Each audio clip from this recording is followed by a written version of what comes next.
இருக்கீங்களா? அப்போ தமிழ்நாட்டோட சுற்றுச்சூழல் கொள்கை பத்தின இந்த தொகுப்பு உங்களுக்கு ரொம்பவே உதவியா இருக்கும். தேர்வுல ஜெயிக்கிறதுக்கு தேவையான மிக முக்கியமான தகவல்களை ரொம்ப எளிமையா வேகமா தெரிஞ்சுக்க நீங்க தயாரா? வாங்க ஆரம்பிக்கலாம்.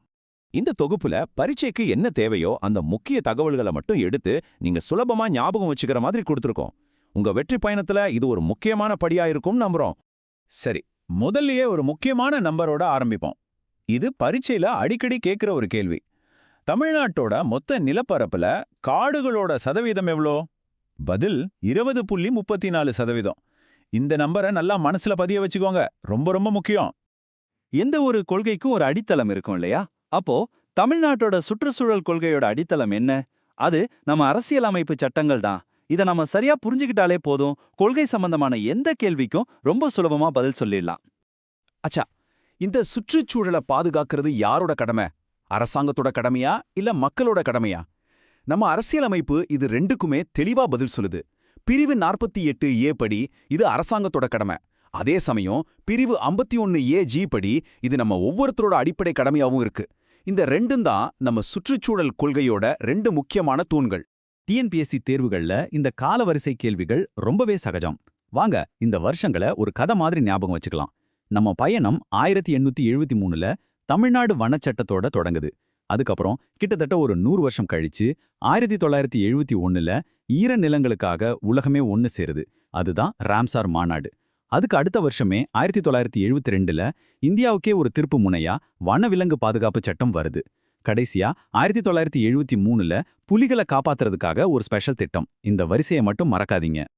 சட்டங்கள் எல்லாம் ஒரு பக்கம் இருக்கட்டும், இப்போ களத்துல என்ன நிலைமைன்னு பாப்போம். அதாவது இப்ப நாம முழுக்க முழுக்க எண்களை பத்தி தான் பார்க்க போறோம். இந்த புள்ளி விவரங்கள் உங்க மதிப்பெண்களை கண்டிப்பா உயர்த்தும். சோ கொஞ்சம் கவனமா கேளுங்க. இப்ப நான் பதில்களை காட்டுறதுக்கு முன்னாடி நீங்களே ஒரு நொடி யோசிச்சு பாருங்களேன்.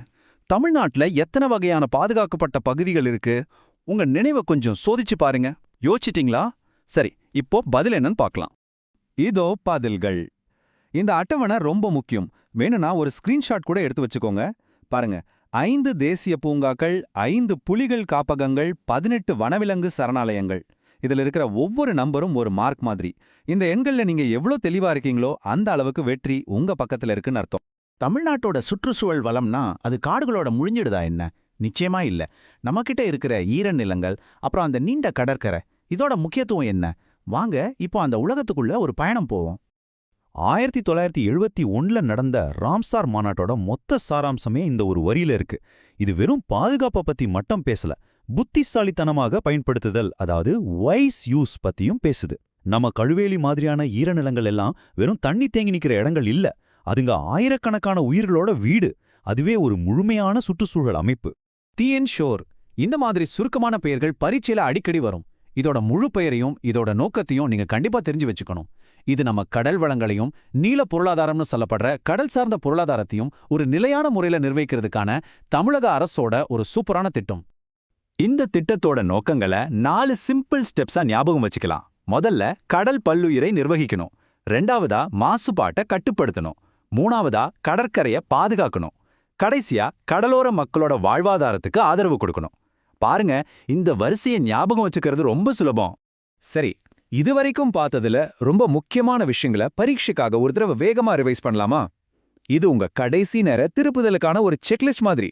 வாங்க வேகமா பாத்திரலாம். இந்த நம்பர்ஸை மறுபடியும் ஒரு தடவை மனசுல பதிய வச்சுக்கலாம். வனவிலங்கு சரணாலயங்கள் 18, பறவைகள் சரணாலயங்கள் 17, தேசிய பூங்காக்கள் 5. இந்த 3 எண்களும் தேர்வுல திரும்ப திரும்ப கேட்கப்பட வாய்ப்பு இருக்கு. எல்லா வருஷத்தையும் மறந்தாலும் இந்த ஒரு வருஷத்தை மட்டும் மறக்கவே கூடாதுன்னு சொன்னா அது நிச்சயமா 1972 தான். இந்திய வனவிலங்கு பாதுகாப்பு சட்டம். இது ஒரு வரலாற்று சிறப்புமிக்க வருஷம். கடைசியா இந்த 2 கடமைகளையும் திரும்பவும் ஞாபகப்படுத்திக்கலாம். 48A அரசாங்கத்தோட பொறுப்பு, 51AG குடிமக்களாகிய நம்மளோட கடமை. இந்த தெளிவான புரிதல் இருந்துச்சுன்னா மத்த போட்டியாளர்களை விட நீங்க ஒருபடு முன்னாடி இருப்பீங்க.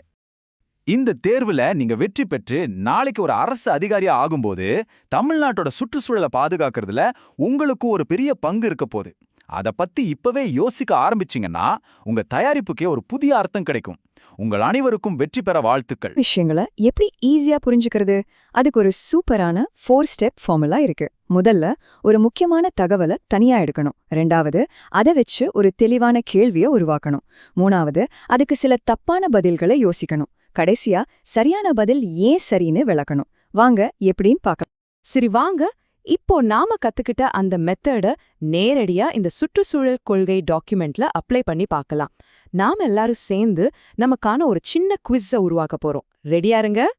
எப்பவுமே இந்த மாதிரி டாக்குமெண்ட்ஸ்ல நம்பர்ஸ் ரொம்ப முக்கியம். அதனால நம்மளோட கேள்வி ஒரு நம்பரை வச்சுதான்.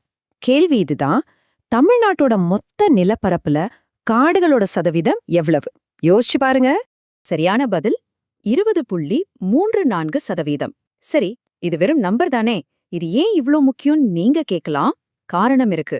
இது நம்ம மாநிலத்தோட சுற்றுச்சூழல் எவ்ளோ ஆரோக்கியமா இருக்குங்கிறதுக்கு ஒரு நேரடி அடையாளம். தேசிய சராசரியான 24.44% ஒப்பிடும்போது நாம இன்னும் கொஞ்சம் முன்னேறணும்னு இந்த நம்பர் நமக்கு சொல்லுது. ஓகே, நம்பர்ஸ் பார்த்தாச்சு. அடுத்து எந்த ஒரு பாலிசிக்கும் ரொம்ப முக்கியமான விஷயம் என்ன? சட்டங்கள் தான் அதோட பேக்போன். அப்போ நம்ம கேள்வி 1972ல கொண்டு வரப்பட்ட இந்தியா முழுமைக்குமான வனவிலங்கு பாதுகாப்புக்கு அடித்தளமா இருக்கிற அந்த சட்டம் எது? பாத்தீங்களா? சரியான பதில் வனவிலங்கு பாதுகாப்பு சட்டம். இந்த ஒரே ஒரு சட்டம் தான் நாம பாக்குற சரணாலயங்கள், தேசிய பூங்காக்கள், இது எல்லாத்தையும் உருவாக்குறதுக்கும் நிர்வகிக்கிறதுக்கும் ஒரு சட்ட ரீதியான கவசம் மாதிரி செயல்படுது. இந்த டாக்குமெண்ட்ல எனக்கு ரொம்ப பிடிச்ச ஒரு விஷயம் என்னன்னா, அது தகவல்களை அழகா வகைப்படுத்தி இருக்கிறது தான். உதாரணமா, தமிழ்நாட்டுல பல பாதுகாக்கப்பட்ட பகுதிகள் இருக்கு. அதுல உயிர்க்கோள காப்பகங்கள், அதாவது பயோஸ்பியர் ரிசர்வ்ஸ் எத்தனை இருக்குன்னு ஒரு கேள்வி கேட்கலாம். சரியான பதில் 3. ஆனா இது வெறும் 3ங்கிற நம்பர் மட்டும் இல்ல. இதுக்கு பின்னாடி ஒரு பெரிய அர்த்தம் இருக்கு. இந்த உயிர்க்கோள காப்பகங்கள் இயற்கையை பாதுகாக்கிறது மட்டும் இல்லாம மனிதர்களோட நிலையான பயன்பாட்டையும் சமநிலைப்படுத்துறதுக்காக சர்வதேச அளவுல அங்கீகரிக்கப்பட்ட இடங்கள். இது நம்ம மாநிலத்தோட ஒரு பெரிய பெருமை. பொதுவா இந்த மாதிரி அரசு ஆவணங்கள்ல நிறைய சுருக்க பெயர்கள் இருக்கும். அதை பார்த்து குழம்பிடக்கூடாது. இப்ப பாருங்க, டிஎன் ஷோர் ஒன்னு இருக்கு. அப்படின்னா என்ன? அதோட முக்கிய நோக்கம் காடுகளை பத்தினதா, நகரங்களை பத்தினதா, இல்ல கடலை பத்தினதா? இதோட பதில் நிலையான கடல் பொருளாதாரம். டிஎன் ஷோருக்கு ஒரு விரிவாக்கம் இருக்கு. அதுதான் Tamil Nadu sustainably harnessing ocean resources and blue economy. சிம்பிளா சொல்லணும்னா, நம்ம மாநிலத்தோட நீண்ட கடற்கரையையும் கடல் வளங்களையும் சுற்றுச்சூழலுக்கு பாதிப்பில்லாம நீடித்த வளர்ச்சிக்கு எப்படி பயன்படுத்தலாங்கிற ஒரு பிரம்மாண்டமான திட்டம். சரி, இப்போ நம்ம இந்திய அரசியலமைப்பு சட்டத்துக்கே வருவோம். எந்த ஒரு கொள்கையும் நம்ம அரசியலமைப்புக்கு உட்பட்டு தான் இருக்கணும். அப்போ இந்த சுற்றுச்சூழல் கொள்கைக்கு சட்டப்பூர்வமான ஆதாரம் என்ன? எந்த 2 சட்டப்பிரிவுகளை இந்த டாக்குமெண்ட் ரொம்ப முக்கியமா குறிப்பிடுது? இது ரொம்ப ரொம்ப முக்கியமான விஷயம். சரியான பதில் பிரிவு 48A மற்றும் 51AG. ஏன்னா இந்த 2 பிரிவுகளும் தான் சுற்றுச்சூழலை பாதுகாக்கிறது அரசாங்கத்தோட கடமை மட்டும் இல்ல, நம்ம ஒவ்வொருத்தரோட அடிப்படை கடமையும் கூட அப்படின்னு ரொம்ப தெளிவா சொல்லுது. சரி, இதுவரைக்கும் நாம நிறைய விஷயங்களை அலசிட்டோம். இப்போ ஒரு சின்ன டெஸ்ட். நீங்க எவ்வளவு தூரம் கவனிச்சீங்கன்னு பார்க்கலாமா? ரெடியா? முதல் கேள்வி ஞாபகம் இருக்கா? தமிழ்நாட்டோட காடுகளின் பரப்பளவு சதவீதம் என்ன? இரண்டாவது கேள்வி 1970ல வந்த அந்த முக்கியமான சட்டம் எது? மூன்றாவது கேள்வி தமிழ்நாட்டுல எத்தனை உயிர்க்கோள காப்பகங்கள் இருக்கு, அந்த நம்பர் ஞாபகம் இருக்கா? நான்காவது கேள்வி TNSHOR, இது எதோட தொடர்புடையது? கடைசி கேள்வி நம்ம அரசியலமைப்பு சட்டத்துல இருக்கிற அந்த 2 முக்கியமான பிரிவுகள் எவை? சரி, இதோ பதில்கள். உங்க பதில்களே செக் பண்ணிக்கோங்க. எத்தனை சரி எத்தனை தப்புங்கிறது முக்கியமே இல்ல. இந்த மாதிரி முயற்சி பண்ணி கத்துக்கிட்டது தான் ரொம்ப முக்கியம். Super super. இப்ப பாருங்க, இந்த சின்ன வேலையில நாம 2 பெரிய விஷயத்த சாதிச்சிருக்கோம். ஒன்னு, தமிழ்நாடு சுற்றுச்சூழல் கொள்கையோட முக்கியமான பாயிண்ட்ஸ் இப்போ நம்ம மனசுல பதிஞ்சிருச்சு.